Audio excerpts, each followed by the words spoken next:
La campaña de vacunación contra COVID-19 a los niños de 5 a 13 años de edad se retomará mañana jueves, según anunció el Ministerio de Salud Pública. La vuelta a la inoculación se decidió luego de que un tribunal de apelaciones en lo civil revocó ayer el fallo del juez Alejandro Recarey, que el día 7 de este mes había suspendido la campaña. El tribunal examina los argumentos esgrimidos por el Poder Ejecutivo cuando apeló el fallo del doctor Recarey, a partir de lo cual señala varios incumplimientos legales y procesales en la acción de amparo que presentó el abogado Maximiliano Dentone y en la resolución del magistrado.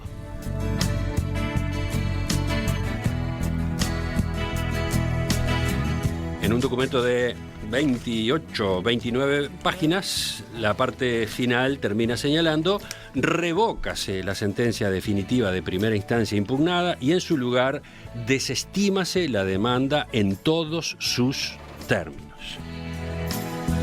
Firman las ministras Marta Gómez Aedo Alonso, Marta Alves de Simas Grimón y Mónica Bortoli Porro. Había mucha expectativa a propósito de esta resolución del Tribunal de Apelaciones. Estaban cumpliéndose los distintos pasos previstos, tanto para la presentación de la diferencia, la apelación del Ministerio de Salud Pública y la Presidencia de la República, luego la contestación del abogado que inició la acción y finalmente, la consideración del propio tribunal. Ayer finalmente accedimos a esta resolución. Una resolución que tiene bastante tela para cortar en varios ámbitos. Uno de ellos el jurídico, el técnico. Por eso es que vamos a conversar en los próximos minutos con dos especialistas. Estamos con el doctor Adrián Gutiérrez, profesor de Derecho Administrativo en la Universidad de la República y la Universidad Católica. Doctor Gutiérrez, buen día. Buen día, Emiliano. Buen día, Romina. Gracias por la invitación. Y también estamos con el doctor Gabriel Valentín, que es profesor titular de Derecho Procesal en la Facultad de Derecho de la Universidad de la República, director de la revista uruguaya de Derecho Procesal. También, doctor Valentín, gracias por acompañarnos. Buen día, Romina, Emiliano. Un gusto estar con ustedes. Estamos hablando con dos especialistas, con representantes de dos especialidades dentro del derecho. ¿Por qué están esas dos materias involucradas? Brevemente, ¿quién puede explicar eso? Bueno... Adelante, sí, Gabriel, adelante. Bueno, tiene dos, sin duda que tiene la doble implicancia, porque la sentencia refiere a una sentencia dictada en un proceso de amparo. El proceso de amparo es un instrumento de protección de derechos que se entiende que tiene sustento constitucional y que está regulado legalmente, y que tiene ciertos requisitos que están regulados en la ley de amparo, en su reglamentación.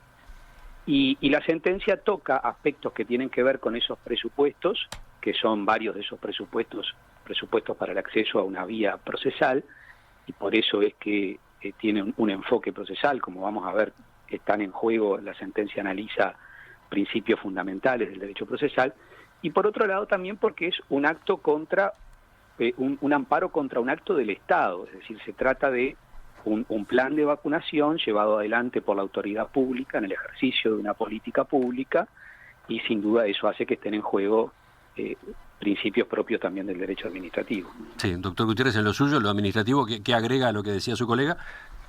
No, efectivamente, ¿no? Se trata de una acción dirigida a entidades estatales y por lo tanto allí todo aplica, digamos, las normativas y los principios del derecho administrativo que fueron también analizados en esta sentencia que ahora nos convoca, pero que obviamente también tiene una pata desde el derecho procesal bien importante y que seguramente la vamos a analizar y desde el derecho procesal, Valentín, ahora en estos minutos, porque ya que como profesor decía, estamos hablando de un proceso excepcional, ¿no? Que procede en situaciones justamente cuando no hay otros medios eficaces para proteger los derechos en juego. Por eso es que hablamos de un proceso excepcional y que tiene determinadas presupuestos, determinadas exigencias para poder para que un juez pueda analizar esa situación. O sea, no cualquier situación puede ser abordada este proceso de amparo, que como proceso de amparo pretende justamente proteger derechos fundamentales en un plazo con mucho mayor celeridad que si fuera obviamente un proceso ordinario común. Vayamos entonces a lo que se establece en la resolución del Tribunal de Apelaciones. En definitiva, a ver, y como resumen, las ministras terminan compartiendo lo que señaló el Poder Ejecutivo en su apelación a la sentencia del doctor Recarey, ¿no? Sí, efectivamente, si uno lee los agravios que están detallados en la primera parte de la sentencia, para la audiencia, si leen la sentencia en toda la primera parte, que se llama resultandos, es un resumen básicamente del planteo del Ministerio de Salud Pública y de ACE, porque justamente el tribunal decide en la medida de lo que plantea la parte, en este caso la parte que se sentía agraviada por la sentencia, que era el Ministerio de Salud Pública y ACE, y va analizando los distintos fundamentos y prácticamente recoge la mayoría de los fundamentos planteados por el Ministerio, salvo algunos que son tratados genéricamente al final porque el tribunal entiende que no era necesario ingresar. En realidad, el tribunal tenía que analizar si se verificaban los presupuestos, en primer lugar, para plantear un amparo, y en segundo lugar tenía que verificar algo muy importante en este caso, que es que no era un amparo cualquiera, sino que era un amparo en el que se invocaba estar actuando en representación de todos los titulares de un interés difuso. Uh-huh. ¿Qué es un interés difuso? Para decirlo muy sintéticamente, para que se pueda entender. Se trata de intereses en el cual sus titulares están indeterminados. Por ejemplo, los consumidores de un producto, ¿no? Se quiere plantear un amparo para hacer cesar la comercialización de un producto nocivo para la salud. Bueno, los consumidores del producto son los afectados, los titulares del interés que podrían promover un amparo. O los pobladores de una localidad afectada por una actividad contaminante, por ejemplo. No sabemos quiénes son concretamente y cuántos son los consumidores o los habitantes de la localidad. O en este caso, no sabemos, son absolutamente indeterminados la enorme cantidad de niños que podían estar en el planteo de la parte actora afectados supuestamente por el Plan Nacional de Vacunación. Entonces, lo que tenía que juzgar el tribunal es, bueno, ¿están dados los requisitos para esta vía especial que es el amparo? Primera cosa. Segundo, ¿están dados los presupuestos, los requisitos para que esta persona que dice venir en defensa de los titulares del interés pueda representarlos a todos? ¿Tiene la suficiente representatividad? Bueno, y para eso el tribunal tenía que juzgar varios aspectos que lo juzga, a mi juicio, correctamente. Ahora, enseguida vamos a ir al detalle de algunos de los argumentos, pero cuando la sentencia empieza a recorrer la demanda, la apelación presentada por el Ministerio de Salud Pública y Presidencia de la República, se detiene primero en la cuestión de la caducidad. Y ahí, de hecho, liquida el asunto.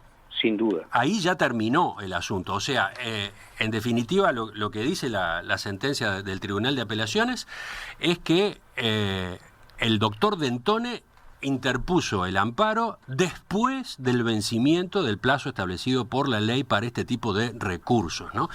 ¿Quién de ustedes quiere explicar brevemente este asunto, del cual ya habíamos hablado, pero ahora está en el documento?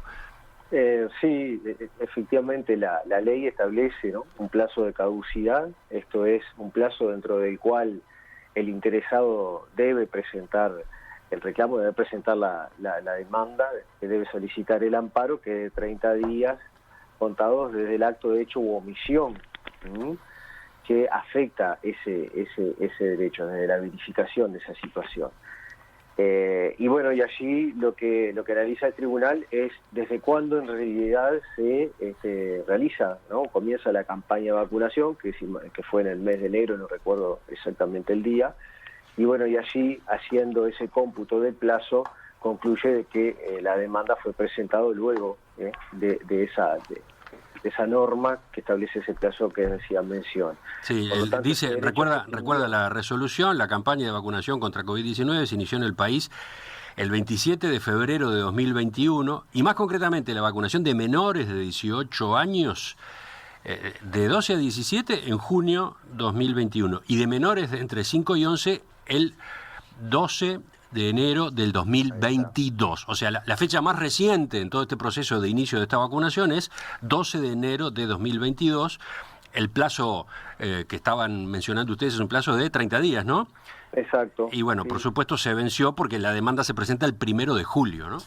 Ahí tuvo también alguna discusión desde el punto de vista del derecho administrativo sobre la constitucionalidad de ese plazo, que bueno, no sé si ingresar ahora en este aspecto. ¿A qué se refiere ahí, doctor Gutiérrez, en respecto a lo que señalaba el denunciante, por ejemplo, sobre que el plazo no vencía por el hecho de que cada vez que se daba una vacuna se vuelva a iniciar el plazo?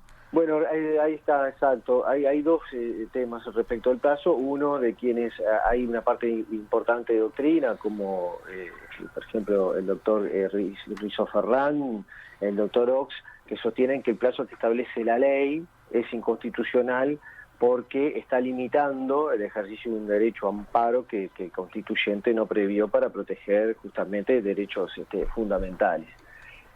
Así que aquí hay una discusión sobre la existencia misma de ese plazo, sobre el hecho de que la ley fije un plazo de 30 días. La constitucionalidad. Bueno, ese es un tema. Pero después... Y después el otro tema es el que recién mencionaba Romina, que es, bueno, ¿cuándo empieza a computar ese plazo? ¿No? Bueno, si hay un acto, digamos, claramente empieza a computar a partir de esa decisión. Ahora, bueno, si fuera una situación de omisión, por ejemplo, en el caso de los amparos por medicamentos, ¿no? Si ese plazo en realidad continúa, si esa omisión en el cumplimiento de una obligación de parte del Estado se extiende en el tiempo, ese plazo empieza a computar cada día en que esa omisión se permanece, ¿verdad? Entonces, bueno, allí hay una discusión sobre desde cuándo comienza el cómputo del plazo. Lo cierto es que la mayoría de la jurisprudencia, y esto el doctor Valentín me podrá ayudar, entiende de que no se trata, o entiende generalmente que no debe asimilarse a lo que es la tesis del delito continuado, sino que se trataría más de un acto instantáneo con efectos permanentes y por lo tanto se toma como momento, en este caso, el 12 de enero, que fue el día en que se comenzó con la campaña. Yo ahí, bueno, tengo algún reparo en cuanto al cómputo del plazo. No sé, profesor Valentín, allí cuál es su posición. Sí, como señalaba el doctor Gutiérrez, efectivamente hay por un lado una discusión constitucional acerca de este plazo. ¿Por qué? Porque estamos hablando de una acción que está reconocida, se entiende reconocida en el sistema constitucional para la tutela de derechos, y bueno, hay todo un análisis constitucional muy importante que postula que este tipo de garantías no puede limitarse constitucionalmente su ejercicio, ¿no? Pero más allá de esa discusión, lo cierto es que nuestra ley, que reglamentó el amparo siguiendo una ley argentina reglamentaria del amparo de hace unos cuantos años, establece un plazo concreto y establece ciertos presupuestos para el planteo.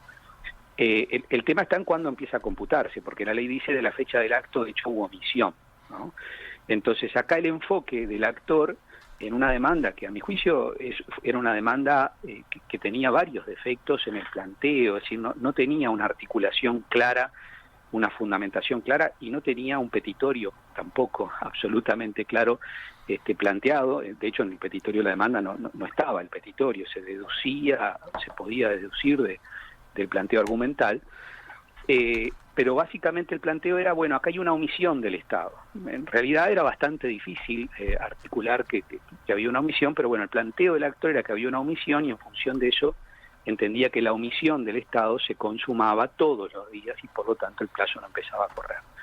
Esa postura del acto continuado, de la omisión continuada, no ha tenido demasiada recepción en general en la jurisprudencia. En general la jurisprudencia mayoritariamente sostiene que el acto se consuma en un momento determinado, en todo caso sus efectos se mantienen en el tiempo, pero el plazo del amparo corre. Yo creo que este era el argumento, tal vez el aspecto de los planteados por la sentencia, tal vez de los menos fuertes, es decir, como decía hoy Emiliano, bastaba un fundamento para rechazar que faltara un requisito para que se pudiera rechazar el amparo.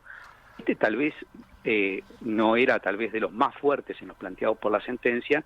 Creo que la sentencia lo pone en primer lugar por una cuestión de análisis lógico. Si está fuera de plazo, no hay mucho más para analizar, ¿no? Sí, pero está, en definitiva lo que dice es, acá no hay nada, en realidad no tenemos nada que hablar porque esa acción de amparo no procedía, no había forma de que se la aceptara, no debió haberse la aceptado porque estaba fuera de plazo, punto. Exacto. Luego dice la resolución de ayer, dicha circunstancia por sí sola es suficiente para rechazar el amparo promovido, sin perjuicio de ello el tribunal estima que igualmente si la acción hubiera sido deducida en tiempo, debió rechazarse por los argumentos que seguidamente se explicitarán, y ahí viene toda otra parte de la argumentación, ¿no? Es como que la sentencia del Tribunal de Apelaciones es una especie de catarata, ¿no? Es una ametralladora que va liquidando punto por punto todo lo actuado, ¿no? Y quizás el punto principal es el que usted ya mencionaba hace unos minutos, el de la legitimación. Ahí se detiene especialmente. O sea, el abogado de Dentone no tenía derecho a presentar la acción. Ese es otro asunto muy importante, ¿no? Sin duda. ¿Quién de los dos quiere comentar eso? El doctor Valentín está bien. A ver. Tiene derecho procesal, ya. Bueno, gracias, Adrián. Bueno, sin duda que este es un aspecto central de la sentencia y además es muy importante como precedente porque es de las pocas sentencias, de las primeras que analiza esta cuestión en profundidad, ¿no? Es decir, como hoy decía, cuando se trata de un planteo en tutela de intereses difusos o colectivos, se requiere que quien actúa en representación de los titulares del interés, invocando tener la representación, cumpla con ciertos requisitos. ¿Por qué? Porque la sentencia que se va a dictar en ese caso va a afectar a todos los titulares del interés. En este caso, la sentencia que se dictara iba a afectar a todos los niños, ¿no?, que estaban, que podían acceder a este plan de vacunación desarrollado por el Estado. Entonces, ¿qué dice el tribunal? Bueno, se requiere la acción de amparo en este caso, además de la regulación propia de la Ley de Amparo 16.011, hay dos artículos en el Código de la Niñez y la Adolescencia, 195 y 196, que regulan el amparo en tutela de niños, niñas y adolescentes. Y allí se dice que, bueno, se requiere también, básicamente repite los requisitos en cuanto a este tema de la representatividad, que tiene que actuar, lo mismo que dice el CGP, puede ser o cualquier institución o asociación que a juicio de la ley o del juez garanticen la adecuada defensa del interés comprometido, por ejemplo, en un tema de medio ambiente, una asociación que tenga una larga trayectoria en la defensa de los intereses ambientales. Ahí, por ejemplo, se juzgan ciertos parámetros. Bueno, por ejemplo, ¿qué antigüedad tiene esa institución? ¿Cuántas veces ha actuado en defensa de intereses colectivos o difusos de este tipo, por ejemplo, medioambientales? ¿Qué prestigio tiene? ¿Qué reconocimiento? Si están dentro de sus intereses la protección de este tipo de derechos, etcétera. Y eso es lo que tiene que juzgar el juez en cada caso concreto. Pero además la ley consagra una legitimación muy amplia, porque dice que puede ser cualquier interesado, es decir, que podría ser una persona física que viene en representación de todos, por ejemplo. Ahora, justamente como se trata de una persona física, también en este caso hay que juzgar la representatividad, es decir, hay que ver si tiene eso que se llama representatividad adecuada, y a mi juicio hay que juzgarlo incluso con mayor celo que cuando se trata de una asociación o institución que tiene una trayectoria en el ejercicio de este tipo de planteos. ¿Por qué? Porque se trata de una persona singular que puede terminar afectando los intereses de todos los titulares. Pero la ley no dice cualquier persona, no es cualquier ciudadano que viene, como buen ciudadano vengo aquí a hacer un planteo en defensa de los niños. No. Dice cualquier interesado. O sea, tiene que ser alguien interesado, la clave está en esa palabra, ¿no? Exacto, tiene que ser alguien que está él directamente afectado y por eso es interesado. Entonces el tribunal le dice, bueno, primero, sin duda que el señor Dentone, el doctor Dentone, no es un niño que esté comprendido en el supuesto de protección que se reclama. No es un niño. el doctor Dentone alega que tiene familiares, dice la sentencia, y que además viene en tutela de los intereses de todos los niños. Sí, dice, esgrime tener familiares menor de edad, lo que por supuesto no prueba, pero no invocó y menos aún acreditó tener a su cargo ni representar legalmente a un menor de dicha edad. De vuelta, ¿no? Es lapidaria esta frase. Exacto. Dice que tiene familiares menores de edad, pero no lo acreditó. Además, tener familiares no lo hace para la ley convertirse en representante de esos familiares menores. Tiene que ser alguien que tenga su representación, por ejemplo, un padre en ejercicio de la patria potestad de su hijo. Y dice, no acredita en absoluto tener este tipo de vínculos. Entonces, dice, no es interesado directamente, no representa ningún titular del interés, pero además no tiene representatividad adecuada. Dice el tribunal, no basta con invocar la calidad de interesado, sino que es necesario que se garantice la adecuada defensa del interés comprometido. Además, acá hay que tener en cuenta la colectividad que está representada. No son los habitantes de un pueblo afectados por un acto contaminante. Se trata básicamente de toda la colectividad de niños del país. Es decir, la entidad representada es muy amplia y sus intereses son además que tienen que ser particularmente protegidos. Entonces, es muy importante juzgar quién viene a representar. A mi juicio, la ausencia de este requisito era tan evidente, porque no se necesitaba mayor análisis para advertir esto, que el juez de primera instancia debió rechazar liminarmente el amparo solamente por este requisito. Es decir, no podía haber pasado la puerta del tribunal por la ausencia de este requisito. Es muy importante este requisito, porque si no, cualquiera podría arrogarse la defensa de intereses y además con el efecto que tiene esto, ¿no? De que puede existir una sentencia que en definitiva, por ejemplo, como se ordenó en primera instancia, diga que no se puede desarrollar el plan de vacunación, que se suspende mientras no se cumplan ciertas condiciones, y eso afecta a todos, aunque no tuvieron ninguna participación, ¿no?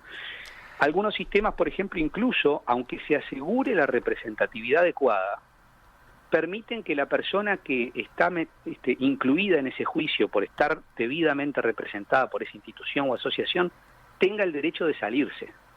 Es lo que se llama el derecho de opt-out. Yo quiero salirme de este caso porque no quiero que me representen, ¿no?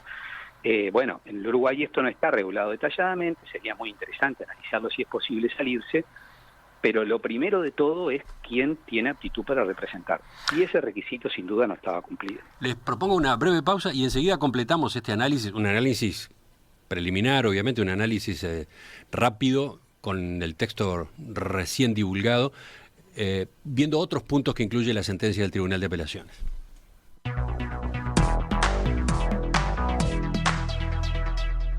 Ya volvemos con los abogados Adrián Gutiérrez y Gabriel Valentín. En Perspectiva, una invitación para observar el Uruguay y el mundo, también en las redes sociales. Seguinos en Facebook, Instagram y Twitter.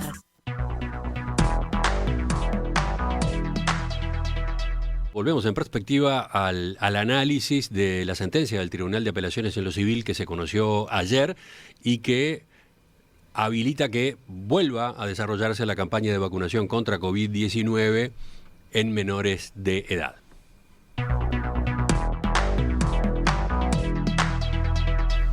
Luego de conocerse ese fallo, el ministro de Salud Pública, Daniel Salinas, celebró que luego de 19 días de una suspensión absolutamente injustificada de la vacunación, el Tribunal de Apelaciones haya reconocido en su dictamen que no se cumplió ninguno de los requisitos previstos en la ley de amparo para que procediera la demanda. Destacó, por otro lado, que el tribunal remitió una copia del expediente a la Suprema Corte de Justicia para que ese cuerpo analice las actuaciones detrás de lo que resolvió en su momento el doctor Alejandro Recarey. Estamos sacándole punta desde el punto de vista jurídico a este documento de ayer con el doctor Adrián Gutiérrez, profesor de Derecho Administrativo, y el doctor Gabriel Valentín, profesor de Derecho Procesal. Las dos especialidades están involucradas en una sentencia como esta, en un proceso como este que hemos seguido con tanta atención. Recién el doctor Valentín se detenía en dos de los puntos que el Tribunal de Apelaciones considera. El primero, que la acción de amparo directamente no fue presentada en fecha y por lo tanto ya por ese motivo carece de validez. Segundo, la falta de legitimación del actor, del abogado que presentó el escrito en su momento en los primeros días de julio. Doctora Diane Gutiérrez, por su lado, desde el derecho administrativo, ¿qué otros puntos de la sentencia de ayer resaltaría en un resumen rápido, claro, porque ya nos está corriendo el tiempo? Sí, respecto a la legitimación, como decía el doctor Valentín, evidentemente creo que también es el punto más fuerte o donde más claramente se verifica la ausencia de ese presupuesto procesal. Si bien hay que interpretar con carácter amplio y extensible el concepto de representación de intereses difusos, creo que en este caso, como bien lo analiza la sentencia, y ya lo mencionaba Valentín, no se da esa representación adecuada y por lo tanto ese presupuesto de legitimación no se verifica.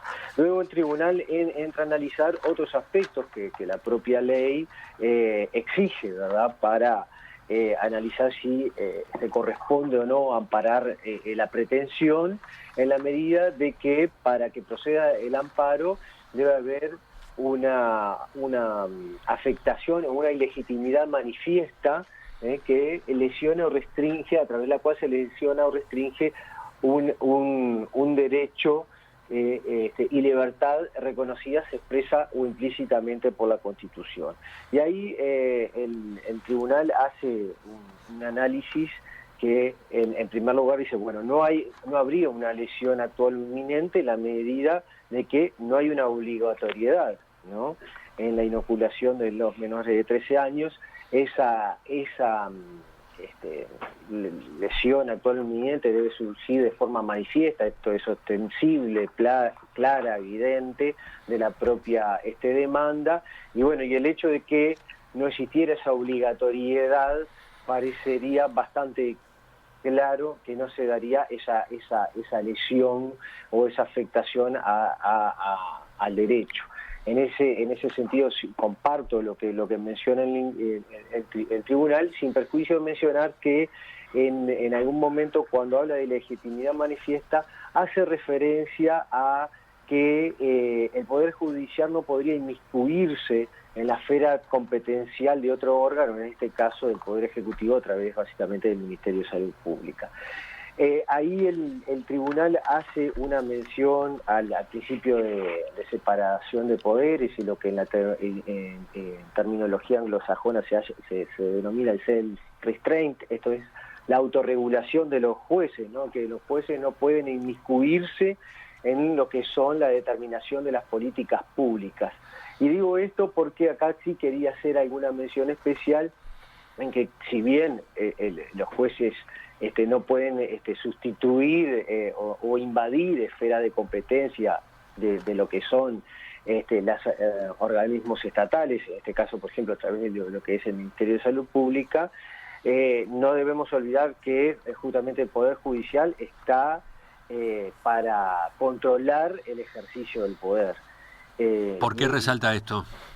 Resalto esto porque en varios fallos, o en algunos fallos, y sobre todo a veces en materia de amparo, uno ve estas referencias a la insistencia en cuanto a la autorregulación de los jueces. En esta misma sentencia, citando una sentencia anterior, o dos sentencias anteriores, del 2009 y el 2008, el tribunal dice, lo leo brevemente, debe alejarse al intérprete de la búsqueda de protagonismo o manejo institucional en beneficio de las propias ideas y contribuye a despejar el peligro que el decisor judicial incursione en cuestiones de naturaleza política ajenas a sus cometidos funcionales. En lo que se ha dado de llamar el gobierno de los jueces, ¿no?, que los jueces, digamos, en definitiva, no sustituyan aquellas competencias que les son otorgadas a los organismos públicos estatales, por ejemplo, en materia de políticas públicas sanitarias. Esto, si bien es así, evidentemente los jueces no pueden invadir esferas de lo que es el ejercicio de la función administrativa, en su caso a la competencia del Ministerio de Salud Pública, obviamente es un poder deber de los jueces, y en este caso del Poder Judicial, analizar la legalidad o no de las decisiones o de los hechos o de las omisiones de las entidades estatales, y por eso quería subrayar este punto en cuanto a que esta mención al principio de separación de poderes que se hace allí en la sentencia debe tomarse considerando obviamente también los poderes del Poder Judicial en el control de las decisiones administrativas para poder controlar el poder, valga la redundancia, ¿no? Ese es un punto que quería mencionar porque se hace también allí una referencia en la sentencia en este sentido.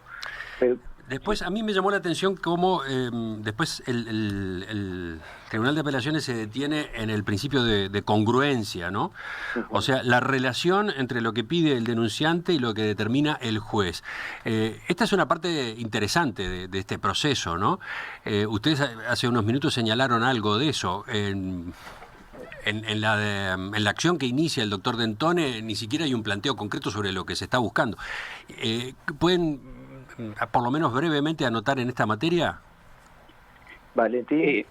Sí, efectivamente, los que pudimos ver la demanda, advertimos cuando vimos la demanda de amparo que la demanda tenía, cuando uno iba a revisar cuál era el petitorio concreto que se planteaba, tenía una obvia insuficiencia, es que no había un petitorio concreto planteado. El juez hizo una interpretación, el juez de primera instancia en su sentencia, de que si bien no estaba el petitorio formalmente planteado, podía inducirse cuál era el planteo, pero lo que releva el tribunal, cuestión que claro, si uno no lee todo el expediente no puede advertirse, es que no solo no tenía un petitorio formulado con toda precisión como exige la ley, sino que además en audiencia el juez, dice el tribunal, requirió en una especie de aclaración o precisión que se hiciera acerca del amparo respecto de qué población se requería, bajo qué condiciones o factores, y dando ejemplos acerca de cuál podía ser el posible planteo. O sea que el juez como que habría ayudado al demandante, una cosa por el estilo. Bueno, lo que pasa es que justamente el rol del tribunal tiene que actuar siempre como un tercero imparcial que resuelve las pretensiones planteadas por las partes. Hay una distribución muy delicada de los roles de cada uno. Lo que dice el tribunal es que el juez, no que el juez introdujo el petitorio por sí mismo, pero en definitiva que invitó a modificar el petitorio, a modificar el posible planteo, o a aclararlo, o a precisarlo, y en esa instancia fue que en definitiva el objeto del proceso quedó delimitado. Bueno, lo que dice el tribunal es que esto viola el principio, lo que se llama el principio dispositivo o de iniciativa de parte, que es que son las partes las que les tienen que plantear al tribunal el problema a resolver, no el tribunal salir a buscar cuál es el tema que tiene que resolver, porque claro, si lo hace, su rol de tercero imparcial queda afectado. Entonces dice el tribunal que el juez, al haber habilitado esta modificación del planteo, que en realidad terminaba dándole un sustento y una claridad que de la propia demanda no surgía, se violó el principio dispositivo y por lo tanto la sentencia es incongruente, dice el tribunal. ¿Qué es esto de la congruencia? Es que el tribunal debe resolver en el marco específico del objeto del proceso planteado por las partes. Es decir, no puede el tribunal introducir modificaciones que no están habilitadas por la ley y no pueden tampoco incluso las propias partes modificarlo a ese objeto fuera de los casos previstos por la ley. Por muchas razones. Primero, porque eso afecta al derecho de defensa, porque si a mí me presentan una demanda con un cierto planteo, yo me defiendo frente a esa demanda.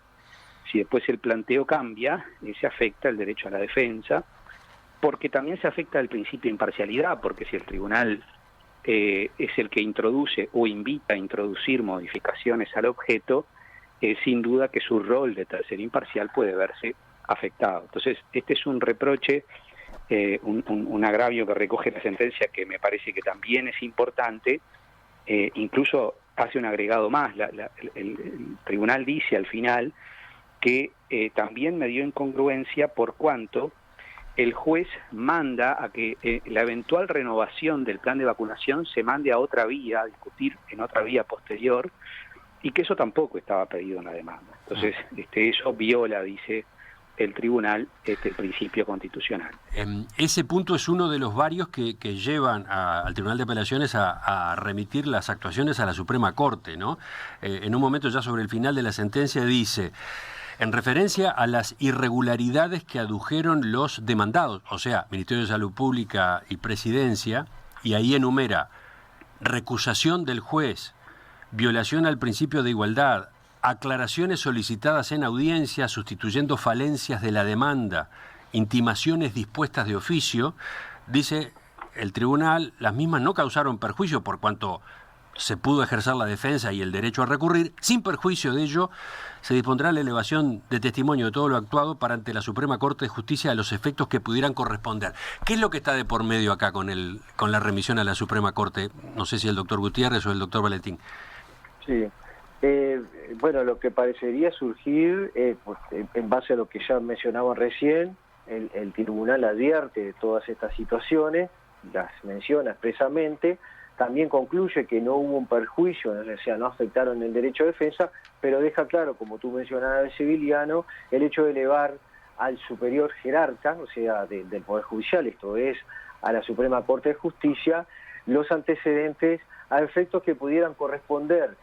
Todo indicaría que sería a efectos de evaluar una eventual o una situación disciplinaria respecto de juez, no sobre los aspectos técnicos, sino sobre la conducta, digamos, del juez en el proceso, en cuanto pudo haber algunas situaciones, de verificarse algunas de estas situaciones, aclaraciones solicitadas en audiencia sustituyendo falencia de la demanda, etcétera, que pudieran haber afectado entonces eventualmente el derecho de defensa o que el juez hubiera continuado adelante, digamos, con una afectación clara de una situación que afectaba su imparcialidad.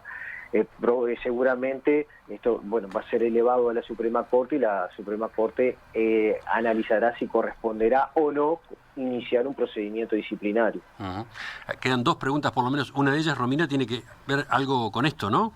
Sí, porque ayer consultábamos a algunos colegas de ustedes, también especialistas en la materia, y nos señalaban que veían con cierta preocupación el hecho de las repercusiones que por un lado había tenido el fallo del juez Recarey, por lo que señalaban una especie de linchamiento, ¿no? Manifestaban que bueno que el lugar en el que estaba Recarey debía ser justamente de brindar garantías, ¿verdad? Hacer de sus roles de contralor, y bueno, y que no puede ser que un juez que falla en contra del Ejecutivo lo terminen linchando, nos decían, como lo terminaron linchando.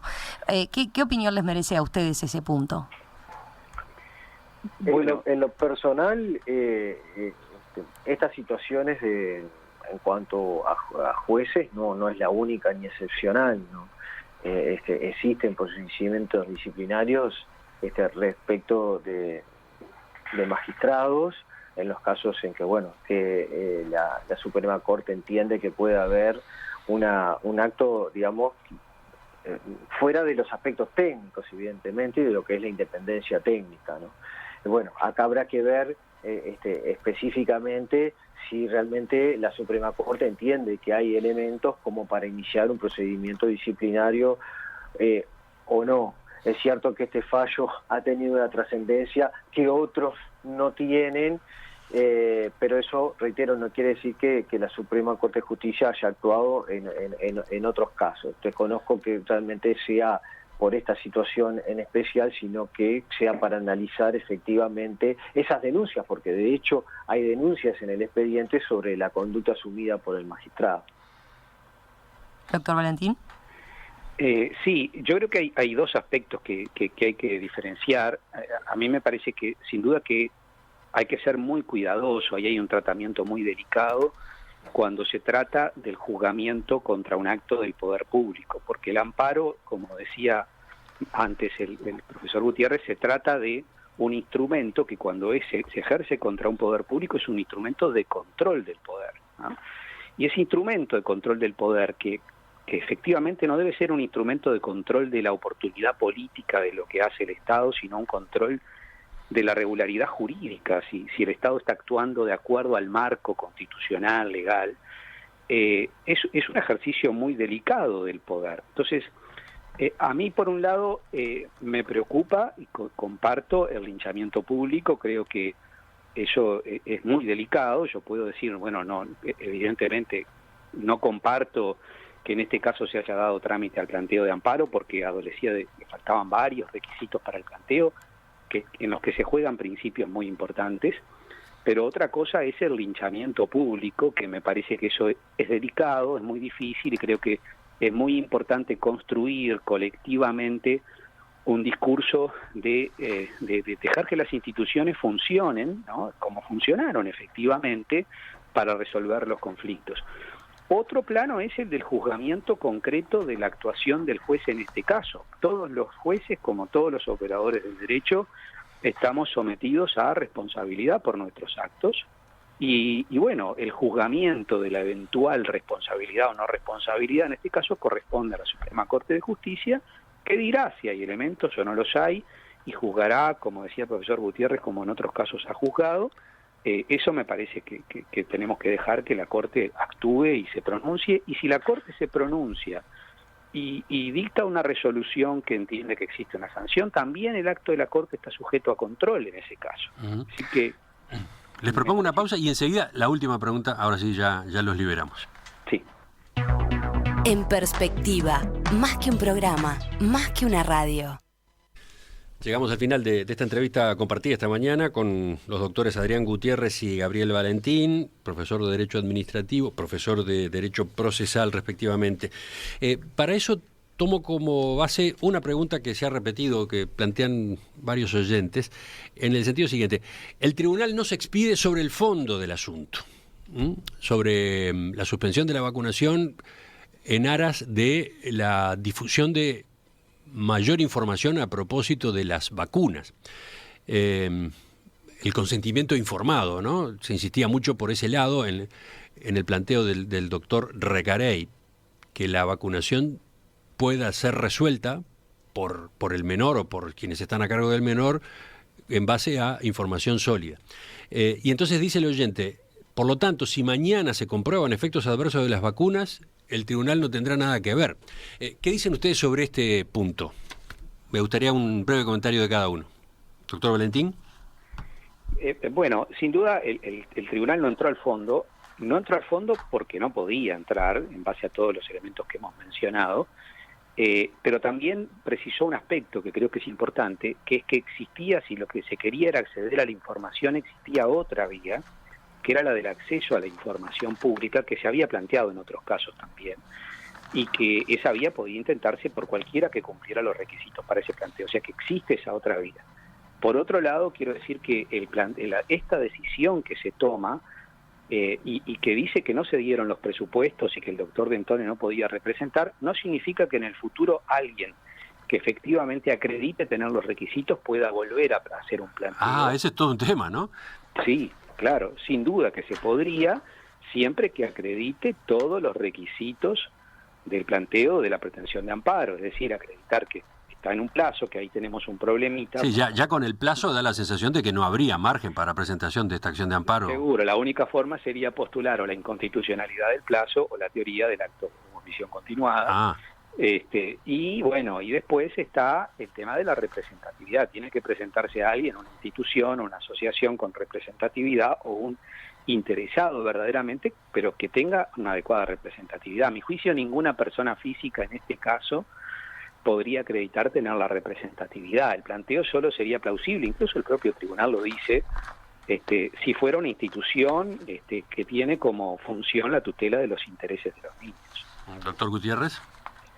Comparto las conclusiones de Valentín, tener en cuenta que se podría plantear otra acción de amparo por otro interesado, como dice la normativa, ¿no?, que con una adecuada representación para garantizar justamente una adecuada defensa, o sea, garantizar la mejor defensa judicial, pero con una representación adecuada de esos intereses difusos.